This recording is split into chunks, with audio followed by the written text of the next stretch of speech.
Thank you, Mr. Chair.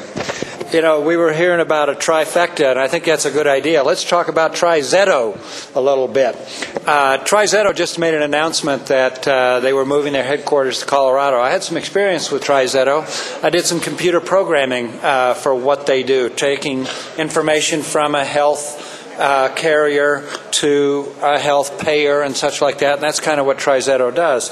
TriZetto benefited from this kind of money that the governor's looking for, the $5.7 million. The governor used some of that money to bring them into town. He also used some of that money for Arrow Electronics.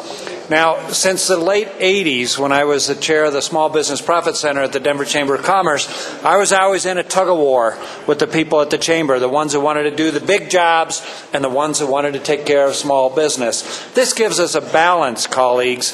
This is a good balance between let's bring in the big guys, let's do the primary jobs, let's bring in the people that are willing to make investments in a long shot to help it as an angel investor to make things happen, which could be the kind of a gazelle company that goes from 5 or 10 or 30 people up to 500 people.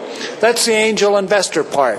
The final part is the bill that I had asked you about before, and I understand fully that you didn't perhaps support that the last time because you wanted to see more. Well, here's more.